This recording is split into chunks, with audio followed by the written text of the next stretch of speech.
I jammed the iron letter opener into the hairline crack of the mahogany desk and leveraged my entire body weight until the wood splintered with a sickening crack, revealing the hollow chamber beneath. Inside wasn't just the 1922 deed they'd been desperately searching for. It was my father's codicil disinheriting my brother, surveillance photos of my wife and brother's affair, and a reel-to-reel tape recording them plotting to have me declared insane so they could sell the estate to developers and split millions. 6 weeks prior, the atmosphere at Ebon Point had been one of somber industry rather than intrigue.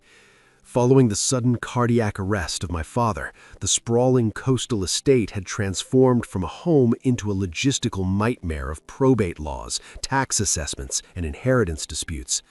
As the family archivist, a role I had carved out for myself over 2 decades of meticulous study, I assumed the burden of cataloging every asset, every deed, and every scrap of historical correspondence that justified our ownership of the cliffside land. I remembered the first night Julian, my younger brother, arrived from the city. He looked haggard, his usually sharp suit rumpled, his eyes bloodshot from what I assumed was a mixture of shock and the long drive up the coast.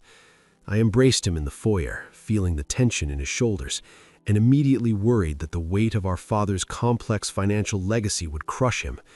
Julian had never had the patience for history or the intricate dance of estate management, and I resolved right then to shield him from the worst of the bureaucratic onslaught. Elena, my wife of 12 years, stood by my side, her hand resting gently on my lower back.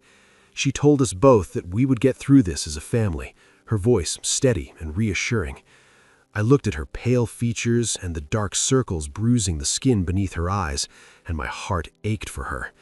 She had been tasked with managing the household staff and the funeral arrangements, a burden she bore without complaint. In those early days, I watched her and Julian with a protective, almost paternal anxiety. They spent long hours in the basement archives, a climate-controlled bunker of concrete and steel where the most sensitive family documents were stored. Elena had insisted on helping Julian sort through the modern financial records, while I focused on the historical preservation upstairs. She argued that my expertise was needed for the rare books and antiques, while she and Julian could handle the drier, more tedious tax documents. I brought them trays of coffee and sandwiches, descending the spiral metal staircase quietly so as not to disturb their concentration.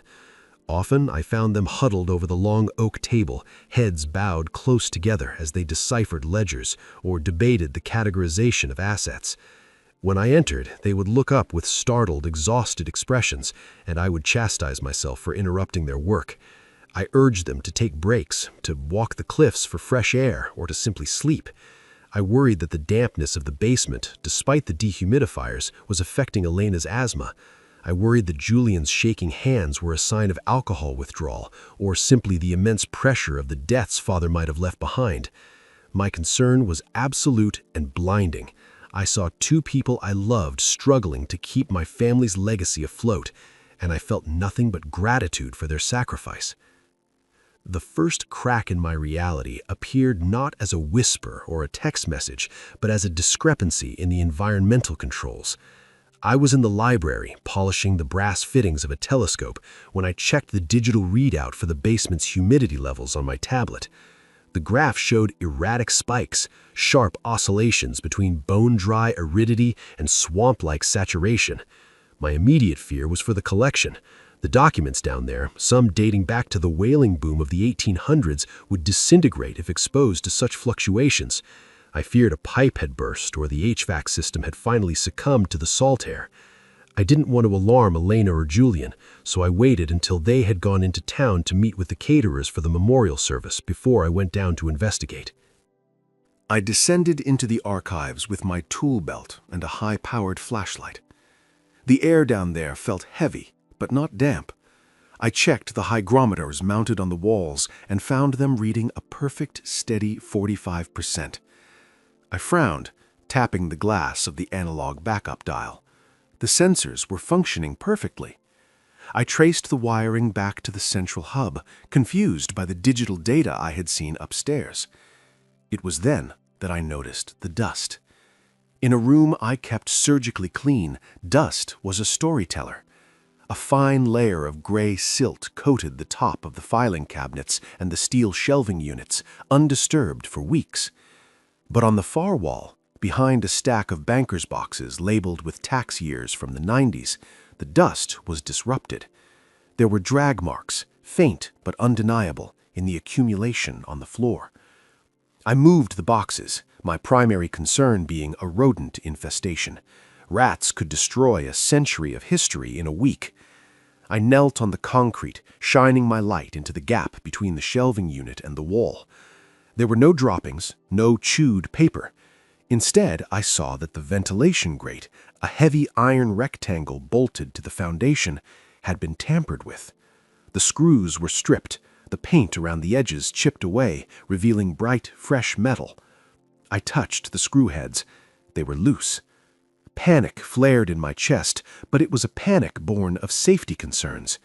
I thought perhaps Julian, in a fit of claustrophobia or frustration, had tried to force the vent open to get more air. I worried he was having panic attacks and hiding them from me. I retrieved a screwdriver and removed the grate. The ductwork behind it was narrow, barely wide enough for an arm, but sitting just inside the opening was a small, velvet drawstring bag. I pulled it out, my hands trembling slightly. It wasn't a rat, and it wasn't a broken fan. I opened the bag and dumped the contents into my gloved palm. It was a set of keys. Not the antique iron keys of the house, but modern, high-security keys with complex milling and plastic heads. One was labeled with a storage unit number, another with a safety deposit box code. I stared at them, confused. My father kept no secrets from me regarding the estate's physical security. I knew every lock in Ebon Point. These did not belong to the house. I pocketed the keys and replaced the grate, my mind racing to justify their presence.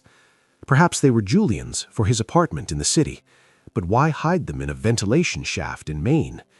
Perhaps they were father's, a secret legacy he had been too ashamed to share.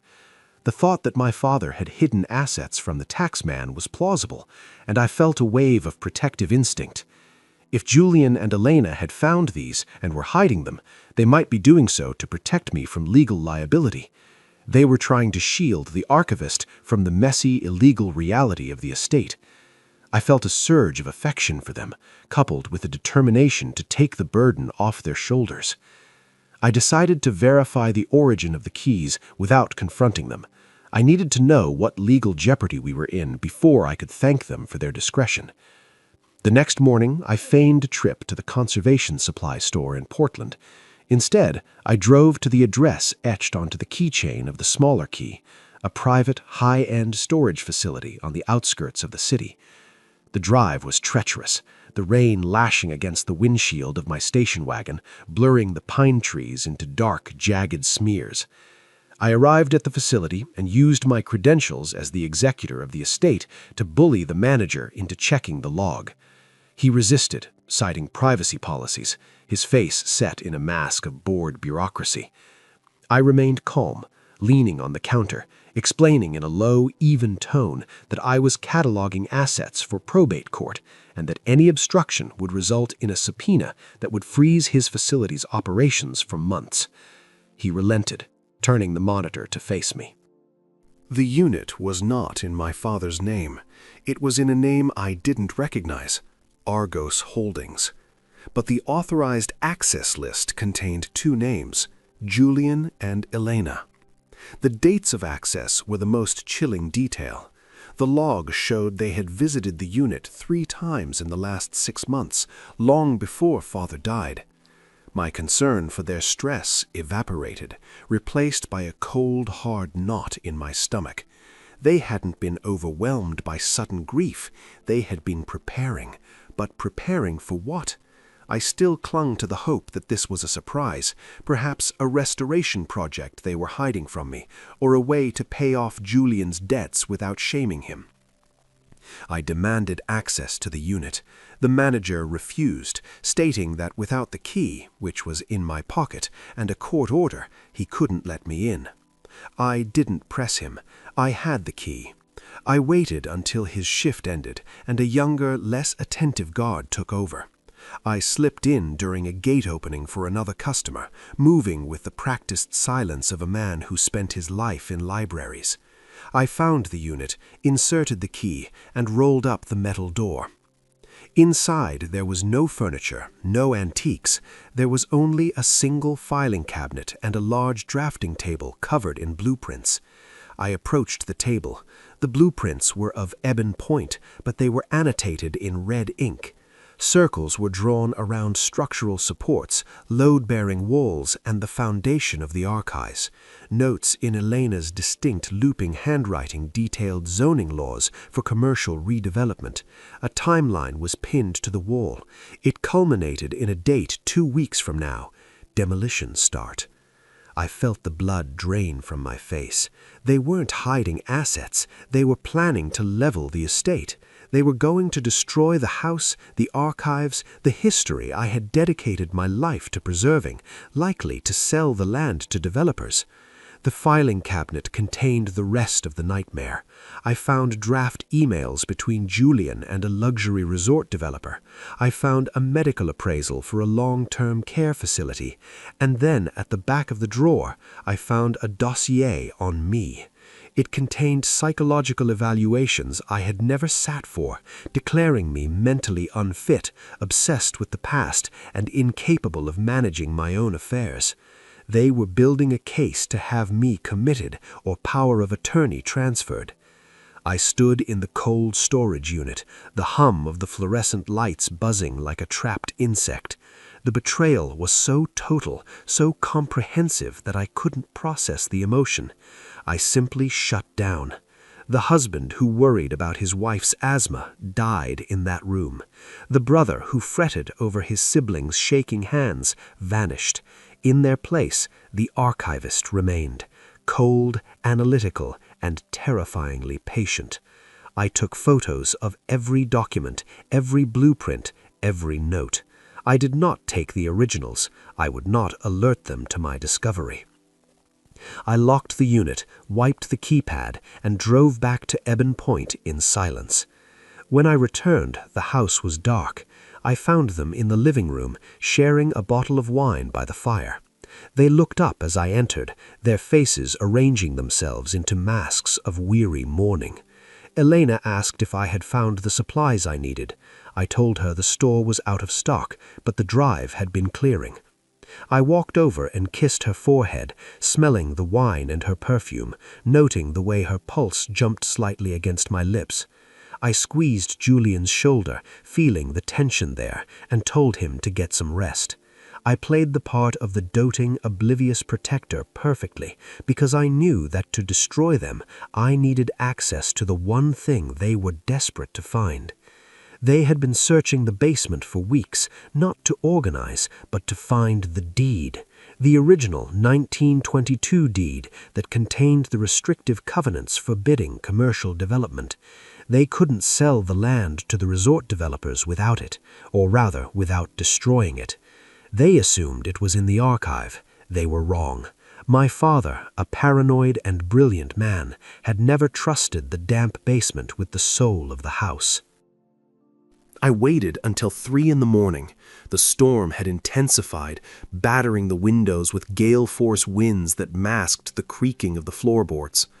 I rose from bed, leaving Elena sleeping soundly, her breathing rhythmic and false. I dressed in black and made my way to Father's study on the 3rd floor. This room had been sealed since the coroner removed the body. Julian and Elena avoided it, claiming it was too painful, but I knew they avoided it because they hadn't found the key. I had the key. It had been on a chain around my neck since I was 12, a gift I thought was symbolic until tonight. I unlocked the heavy oak door and slipped inside. The air was stagnant. I moved to the massive mahogany desk that dominated the room. It was a chaotic mess of surface papers, but I ignored them. I knew the furniture of this house better than I knew my own wife. I knew that the desk was commissioned in 1890 by a shipwright who specialized in smuggling compartments. I ran my fingers along the decorative molding of the knee-hole, feeling for the slight imperfection in the carving, a rose with one petal too many. I pressed the petal. A click echoed, sharp as a gunshot in the quiet room. A drawer that appeared to be a solid decorative panel popped open an inch. I pulled it out. Inside was a single, leather-bound ledger and a thick envelope wax-sealed with the family crest. I broke the seal. It wasn't just the deed. It was a codicil to the will, dated 3 days before Father died. It explicitly disinherited Julian in the event of any attempt to sell the estate and placed the entire property into a trust under my sole control. But beneath that legal document was something far more personal. A stack of photographs.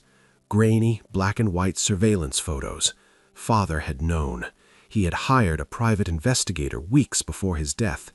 The photos showed Julian and Elena in intimate embraces in hotel lobbies, in cars, in restaurants. They showed the meeting with the developers. They showed the conspiracy in agonizing, undeniable detail. I stared at the image of my wife kissing my brother, her hand tangled in his hair, the same way she used to hold mine. The pain finally hit me then, a physical blow that doubled me over. I gripped the edge of the desk, gasping for air, the bile rising in my throat. I had spent weeks worrying about their health, making them tea, shielding them from stress, while they plotted to lock me away and bulldoze my life. I looked at the false back of the desk again. There was more space. I reached in deeper, past where the ledger had been, and my fingers brushed against cold steel. I pulled it out. It was a recording device, an old reel-to-reel tape setup rigged to the desk's internal acoustics. Father had recorded his meetings in this room. I threaded the tape, my hands steady now, the shaking gone. I put on the headphones. The voice was faint but clear. It was Julian from a week before the death. "He's not going to change the will, Elena. We have to force his hand, or we have to make sure the new will never gets filed." Then Elena's voice, soft, calculating. "Silas won't fight us. He's too soft. He loves us too much. If we tell him the house is bankrupting us, he'll sign it over to save us. We just need the old man gone." I took off the headphones. The silence of the room was deafening. I looked at the letter opener on the desk, the iron tool I had used to pry the secrets loose.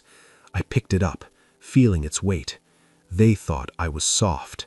They thought I was an academic, a dusty relic like the papers I tended. They had mistaken my kindness for weakness, my meticulous nature for passivity. I gathered the documents, the photos, and the tape. I did not scream. I did not storm into the bedroom to confront them. That would be messy, and I was an archivist. I believed in order. I believed in the proper filing of facts. I spent the next 2 hours arranging the evidence on the desk. I laid out the photos in a grid. I placed the blueprints from the storage unit, which I had printed from the photos I took, next to the deed. I set the medical evaluations they had forged beside the codicil that gave me everything. It was a museum of their guilt, curated with precision. I sat in my father's high-backed leather chair and waited for the sun to rise. I watched the gray light filter through the storm clouds, illuminating the dust motes dancing in the air. I felt a strange calm settle over me, a terrifying clarity. I wasn't just going to stop them. I was going to dismantle them. I would use the very laws they tried to weaponize against me to bind them. I would use the history of this house to bury them.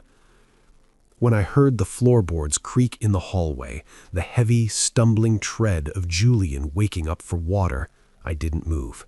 I simply placed my hand on the phone, ready to make the first call.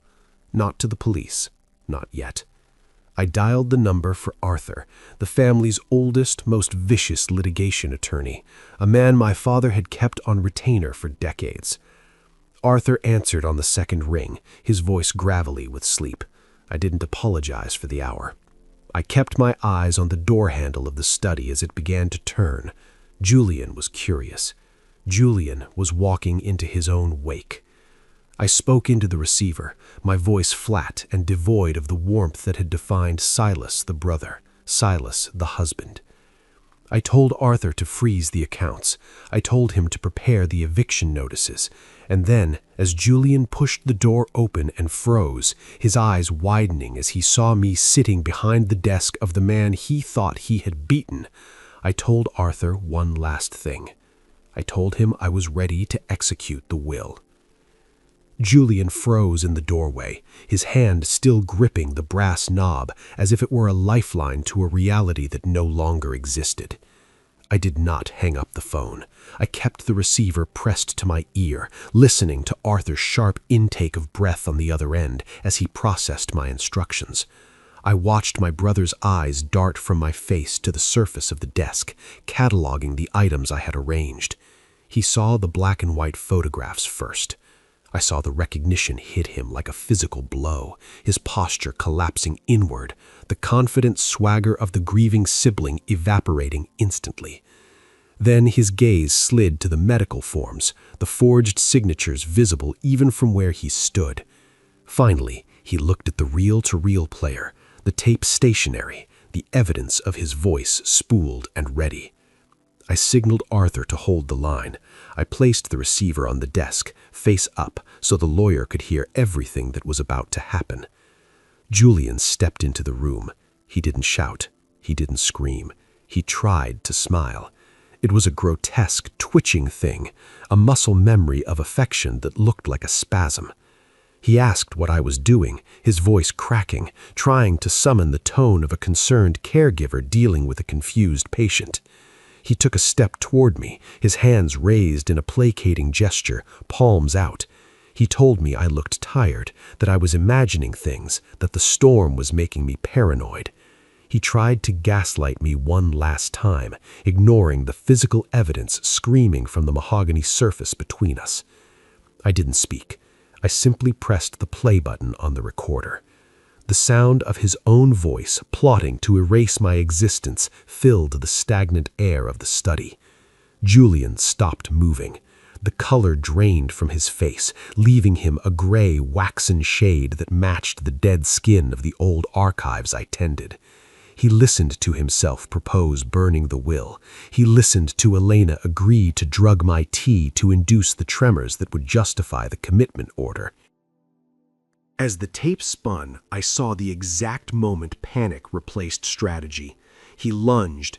It was not a graceful movement. It was the desperate, flailing action of a man watching his future incinerate. He threw himself across the desk, his fingers clawing for the tape, for the photos, for anything he could destroy. He swept the letter opener aside, sending it clattering to the floor. He grabbed the dossier of medical forgeries and tried to rip it in half. I did not panic. I was an archivist. I knew how to handle delicate situations with firm, decisive action. I stood up and caught his wrists. My grip was not soft. Years of hauling heavy boxes of ledgers and shifting oak furniture had given me a forearm strength he hadn't accounted for.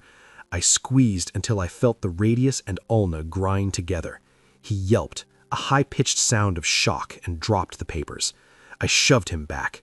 He stumbled, catching his hip on the corner of the heavy desk, and fell to the Persian rug.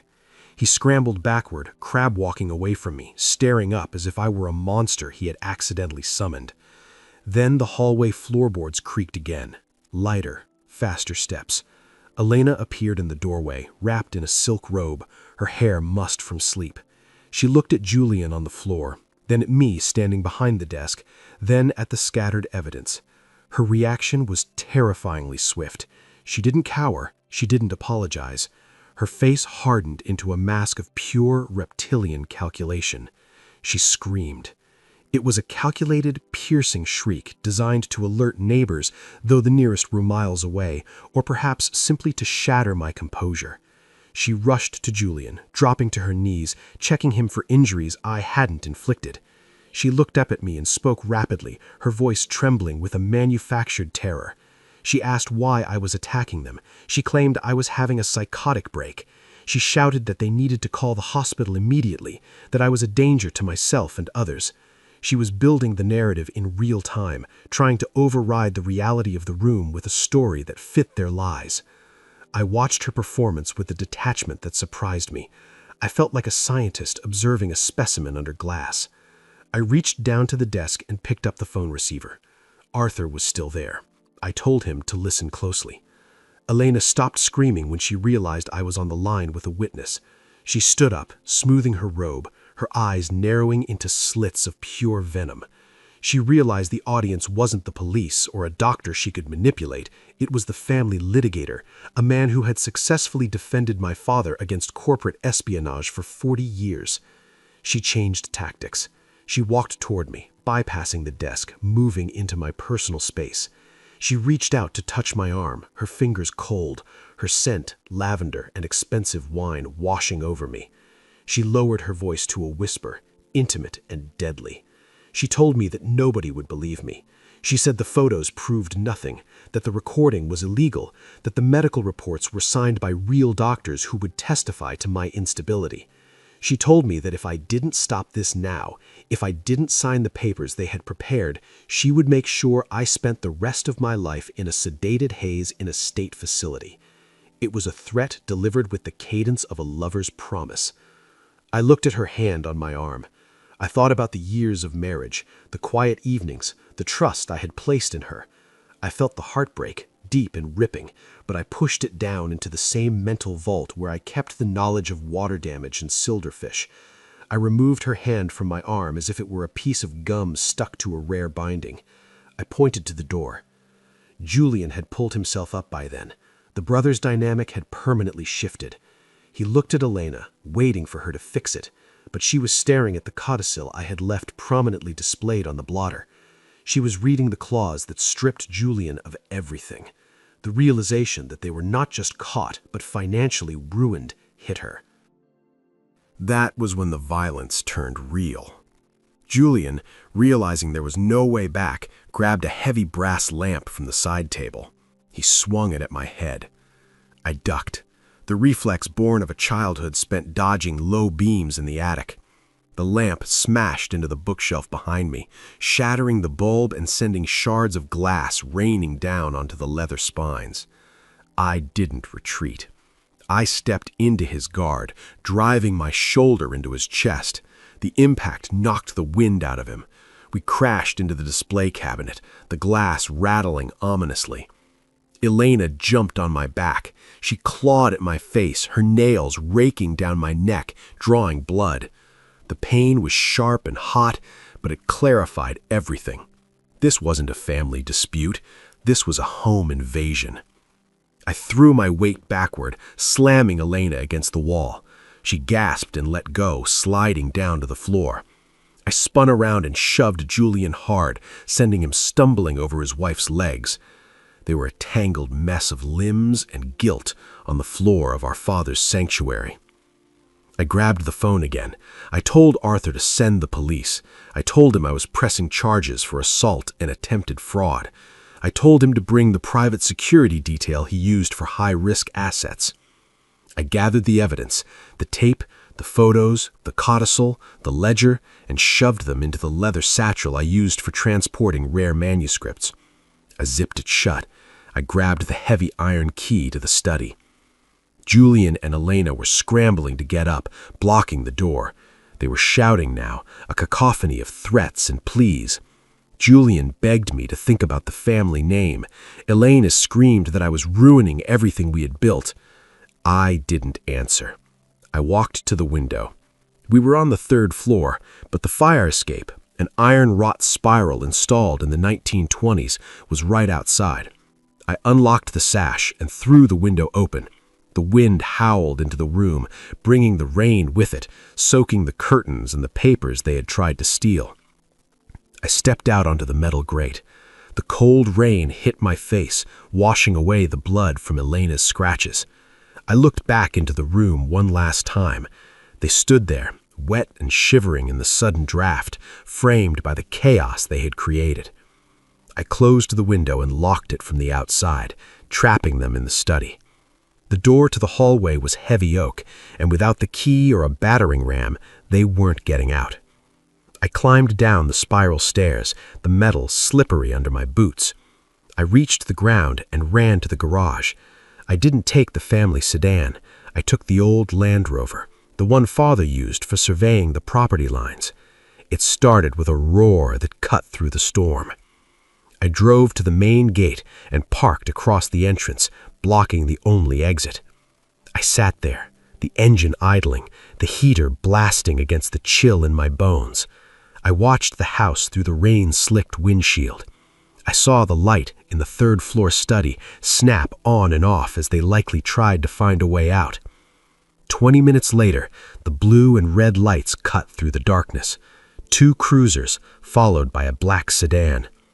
Arthur stepped out of the sedan, an umbrella held over his head by a massive man in a dark suit. Arthur looked at my face, at the blood on my neck, and his expression tightened. He didn't offer sympathy, he offered strategy. He told the police officers that there were intruders in the house who had assaulted the owner. He handed them the preliminary injunction papers he had seemingly conjured from thin air in the last hour. We walked back up the driveway together, a phalanx of law and order. Entering the house felt like violating a tomb. The air was still thick with the tension of the fight. We could hear them banging on the study door from 3 floors down. The police went up first. I stayed in the foyer with Arthur. I heard the shouting, the demands, the scuffles. I heard Elena trying to charm the officers, then threatening them. I heard Julian sobbing. When they brought them down, they were in handcuffs. Julian looked at me, his eyes red and swollen. He asked how I could do this to my own blood. I looked him in the eye and finally broke my silence, though I spoke only to the officer recording the statement. I told the officer that these individuals had trespassed on private property and attempted to coerce a signature on a legal document. I handed the officer the dossier of forged medical records. Elena didn't look at me. She stared straight ahead, her face a mask of cold fury. As they were led out into the rain, the reality of the situation settled over the house. The silence returned, but it was different now. It wasn't the silence of secrets. It was the silence of a vacuum. Arthur stayed for 2 hours. We sat in the kitchen, drinking black coffee. He went over the timeline. He explained the next steps. The restraining orders would be immediate. The eviction was technically already in effect due to the codicil triggering the trust. The fraud investigation regarding the medical documents would take weeks, but with the physical evidence I had secured, prison time was a mathematical certainty. He asked if I wanted to stay in the house alone.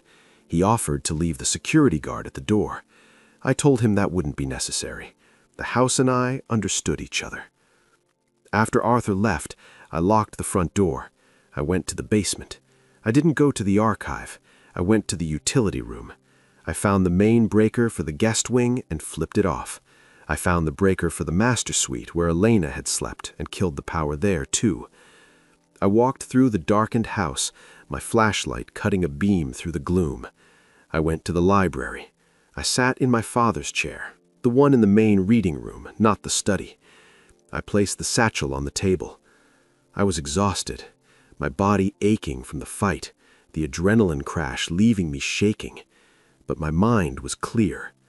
I thought about the developers, the emails, the plans to pave over the history of Ebon Point.